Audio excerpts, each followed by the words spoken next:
Good morning. My name is Jeremy Ron, and I am the lead public information officer for the LNU Lightning Complex. We'll give you a current situational update quickly regarding the state.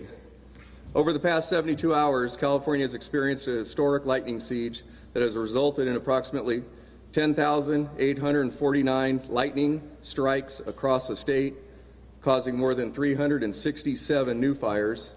6,900 fire personnel from state, local, and federal agencies remain assigned to those incidents. Firefighting resources are depleted as new fires continue to ignite. California has requested 375 fire engines from out-of-state firefighting agencies through the Emergency Management Assistance Compact, known as EMAC. Out-of-state hand crews have also been requested to support state and federal incidents, as the demand for hand crews far surpasses available resources. Nearly all available private firefighting call when needed aircraft in the western United States have been hired and assigned to the incidents. The size and complexity at which these incidents are burning is challenging all aspects of emergency response. It is critical that the community heeds the warnings of law enforcement and remain prepared to evacuate at a moment's notice. Here are some quick statistics as of this morning. CAL FIRE wildland fires are 5,571 with acres burned of over 105,000. Federal wildland fires over 1,100 with acres burned over 200,000. Combined fires just at 6,754 with a combined acreage of over 300,000 acres. Speaking specifically to the LNU Lightning Complex, for anybody that would like information, we have a 24-hour information line assigned at area code 707-967-4207. We will now give you specific information for the LNU Lightning Complex, and please hold any questions till the end. I'd like to introduce our Operation Chief, Chris Waters. Good morning, everybody. I'm Chris Waters, Operations Section Chief for the LNU Lightning Complex. I'm going to go talk about the operation we have going right now. Currently, just as a big picture, we've got the fire broken into what we call 3 zones. We have the west zone, which is primarily Sonoma County. We have the north zone, which is northern Napa County and just the southern tip of Lake County. And then we have the south zone, which is southern Napa County, a little bit of Yolo County, and then also Solano County. Start with the fires over in the west zone. We have the Wallbridge and the Myers. Wallbridge, situated just north of Armstrong Woods in the community of Guerneville. Right now, with a red flag warning over the area, we're currently in preparation for evacuations, structure defense, and then doing some perimeter control as well. In the north zone, we have fires strung out basically from Lake County line, just north of the Lake County line, down to about central Lake Berryessa, where that zone boundary is. These fires, the Green, the Spanish, the Gamble, and the Morgan, we're trying to ascertain whether or not those fires have actually merged. Again, we're planning for evacuations, we're doing structure defense, and then we're taking advantage of doing perimeter line construction where we can find favorable and safe locations to do so. Same thing in the south. Last night, a lot of the activity that was seen along the highway, Highway 80, and then also up in Napa was a fire moving south from the area. The Hennessy fire, which got established and started moving south towards Atlas Peak and then all the way down to Vacaville and Highway 80. Again, firefighter safety, public safety, evacuation planning, and then some perimeter control is going to take place where this fire is coming down off of this ridge. Tactical priorities today: firefighter and public safety, evacuation planning, structure and infrastructure defense, and then also perimeter control where it's safe and we can actually get at this fire and be successful with limited resources. Thank you. Thank you, Chief Waters. Also, now we'd like to ask our law enforcement partners to come up regarding a message, a unified message from Napa County Sheriff John Robertson, Sonoma County Sheriff Mark Essick, Solano County Sheriff John Ferreira, Lake County Sheriff Brian Martin, as well as CHP Chief Sampson.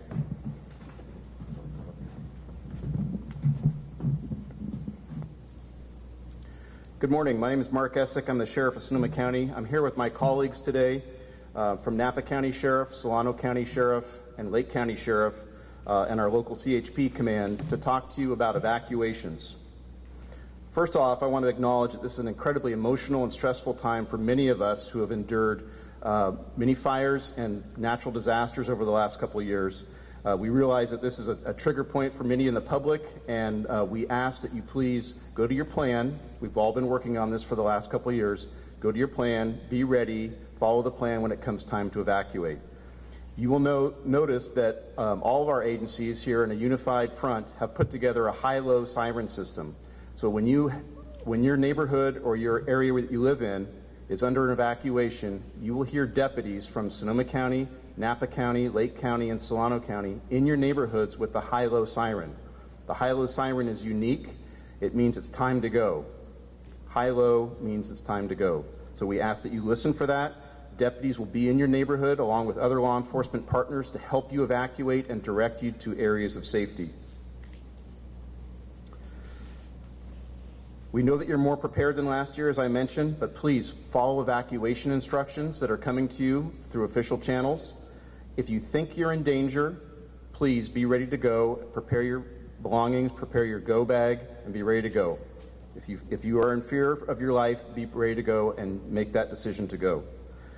Deputies will be holding evacuation lines in various parts of the counties, so please follow their directions, respect that they are doing their best to keep calm, give you direction on how to evacuate the area, and give you that guidance. Please follow their directions. We're continuing to work with CAL FIRE to closely monitor the situation. This is a fast-moving and rapidly changing situation. Every member of these sheriff's offices and our law enforcement partners are here for you. Please call us if you need us. We will be there for you. You can also follow all of our agencies on Facebook, Twitter, and Instagram for updates, and also we encourage you to sign up for Nixle alerts. The big message here is take care of each other, check on your neighbors, make sure that they are prepared as you are, and please follow our directions. Is there anything I missed that the sheriffs would like to cover? All right. Thank you very much. Thank you, Sheriff. At this time, we'd like to invite up our unit chief, Chief Jones.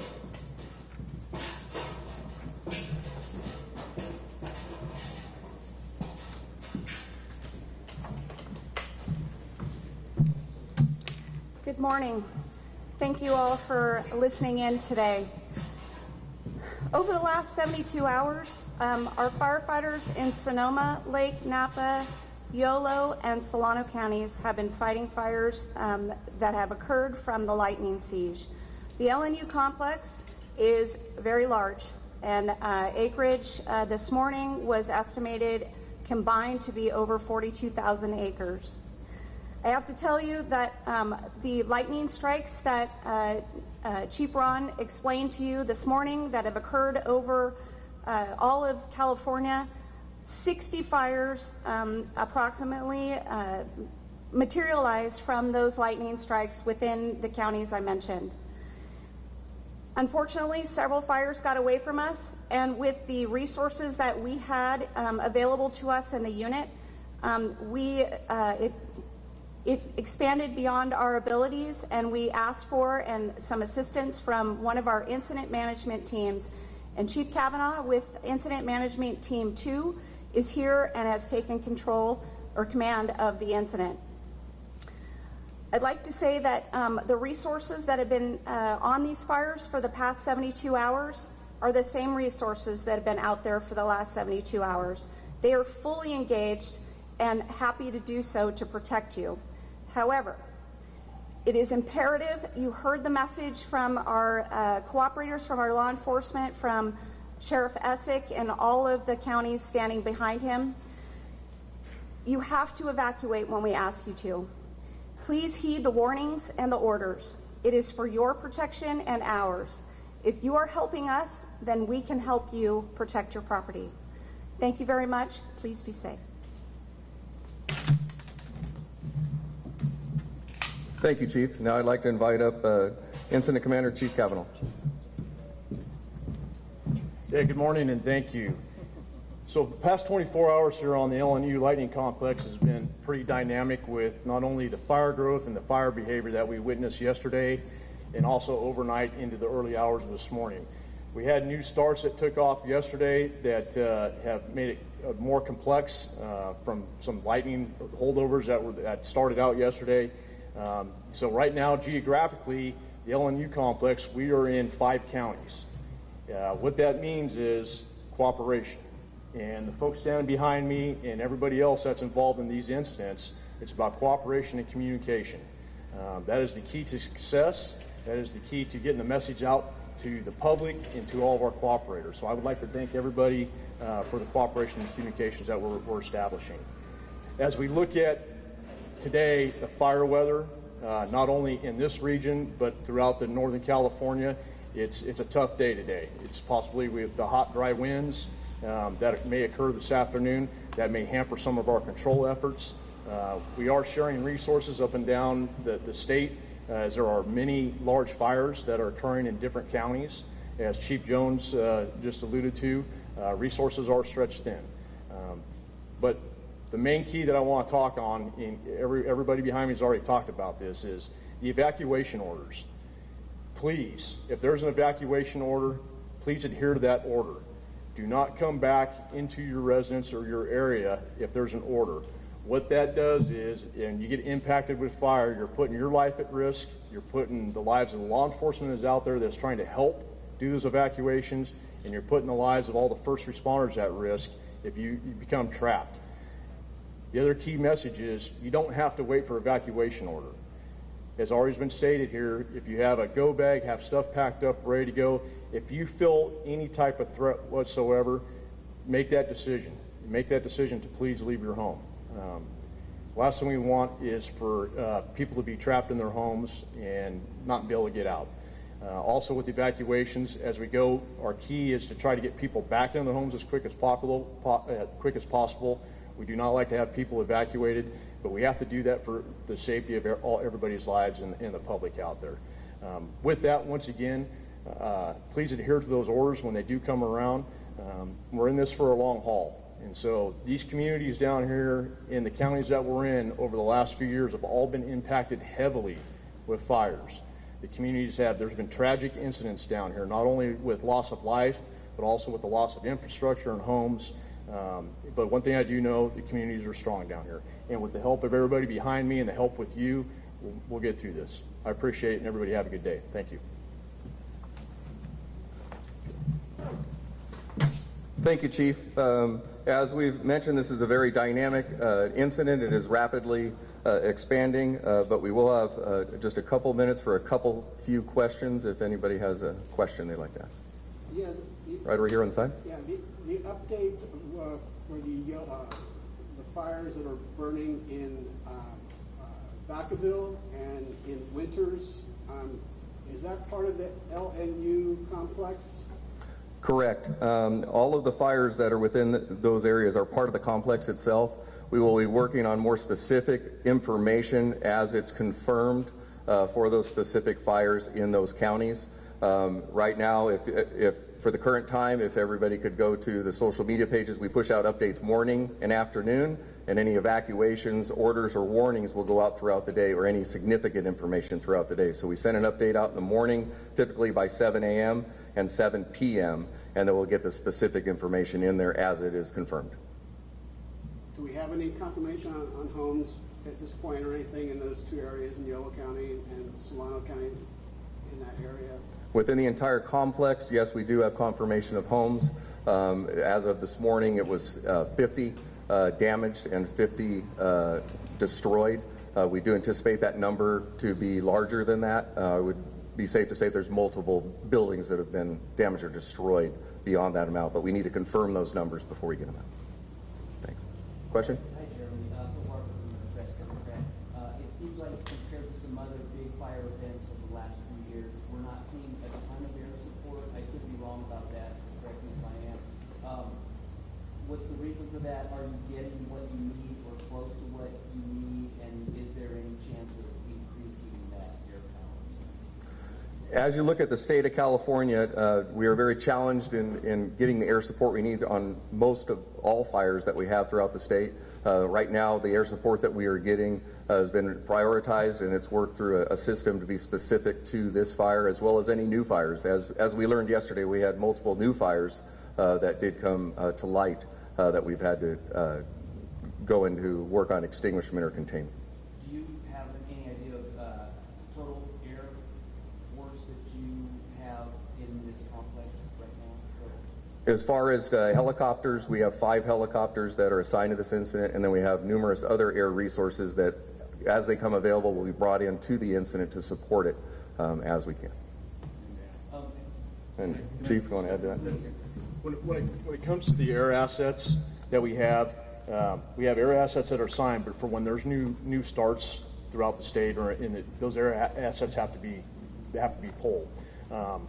With the number of large incidents that are burning in pretty much from San Benito, Monterey, and even Southern California all the way up to the north that are starting here in the last couple of days, the air assets are stretched thin. And I'll be honest with you, all assets are stretched thin. We are doing everything we can to try to mitigate and evaluate where those resources go and how they're utilized. So the one thing with like I said, with the air assets, with helicopters, fixed wing, we can have them working on what we have here, but if we break a new fire, let's say we break a new fire up in North Lake County, they're going to have to be pulled. If we break a new fire over, let's say, into Butte County or somewhere else, those assets may be pulled. Okay. I know the fires are by their nature unpredictable and fluid as they spread, but as you project and talk to your people in the field, are there specific locations and time frames that you're especially concerned about right now in terms of this complex? Chris, you want to? We'll have operations touch on that. Yeah, so right now, as you know, we're under a red flag warning. So anywhere there are communities in proximity south of active fires, right now we're really worried about those locations. We're currently in the process of planning evacuations and reaching out to those folks and working with our law enforcement partners to evacuate those folks. But yes, any communities that are situated at a southerly location south of the fires are of high concern right now, and that's where we're focusing most of our attention right now, on planning evacuations and starting to get folks out of there. We've done a tremendous number of evacuations over last night, and we're continuing to expand those evacuations as the day goes on. We still don't know what we're going to see. We have a prediction that came from our meteorologists here at the incident, and we're basing all our actions on that information. Do you have any idea of the total number of evacuations? I don't have an actual number. It involves 5 counties, and it's extremely complex, and it's changing all the time. So that's numbers that will come as we start to gather up further intel. Okay, again, I want to thank you all for attending today. And again, anybody that needs information, public or media, you can contact 707-967-4207. And again, please have a safe day. Thank you.